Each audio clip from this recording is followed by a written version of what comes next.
Kisah Rasulullah Shallallahu Alaihi Wasallam bagian 5. Bernazar. Abdul Muthalib bernazar, kalau saja aku mempunyai 10 anak laki-laki, kemudian setelah semuanya dewasa, aku tidak memperoleh anak lagi seperti ketika sedang menggali sumur Zam-Zam, maka salah seorang di antara 10 anak itu akan kusembelih di Ka'bah sebagai kurban untuk Tuhan. Ternyata takdir memang menentukan demikian. Abdul Muthalib akhirnya mendapat 10 orang anak laki-laki. Setelah semua anak berangkat dewasa, ia tidak memperoleh anak. Dipanggilnya ke-10 orang anak itu, termasuk si bungsu Abdullah yang amat disayangi dan dicintainya. Aku pernah bernazar untuk menyembelih salah seorang di antara kalian jika Tuhan memberiku 10 orang anak laki-laki. Ke-10 anaknya terdiam. Mereka memahami persoalan itu.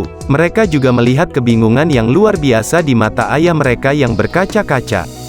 Namun, aku tidak bisa menentukan siapa di antara kalian yang harus kusembelih. Oleh karena, aku berniat memanggil Jurukid untuk menentukannya. Di hadapan patung dewa tertinggi Ka'bah, Jurukid, nanak panah, meminta setiap anak menulis namanya masing-masing di atas kit. Kemudian, ia mengocok anak panah tersebut di hadapan berhala Hubal. Nama anak yang keluar adalah Abdullah. Melihat itu, serentak orang-orang Quraisy datang dan melarangnya melakukan perbuatan itu. Batalkan keinginanmu, Abdul Muthalib, mohon ampunlah kepada Hubal supaya kamu bisa membatalkan nazarmu. Sanggupkah Abdul Muthalib menyembelih anak kesayangannya, apalagi tidak ada orang yang menyetujui niatnya itu? Menemukan Zam-Zam. Malam harinya, dengan tubuh lelah, Abdul Muthalib tertidur. Tiba-tiba, dalam tidur, dia bermimpi mendengar suara yang bergema berulang-ulang, "Temukan sumur Zam-Zam itu, wahai Abdul Muthalib. Temukan sumur Zam-Zam, temukan." Abdul Muthalib terbangun dengan keyakinan dan semangat baru. Esoknya, dia mengajak Harits menggali dan menggali lebih giat. Rasa heran orang-orang Quraisy yang melihatnya berubah menjadi tawa.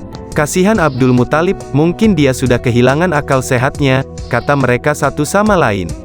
Suatu saat, ketika mereka sedang menggali di antara berhala Isaf dan Naila, air membersit.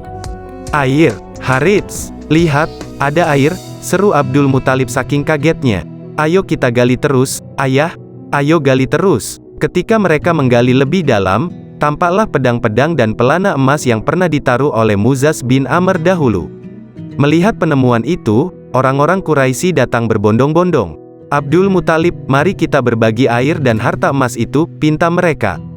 "Tidak, tetapi, marilah kita mengadu nasib di antara aku dan kamu sekalian dengan permainan kit, anak panah.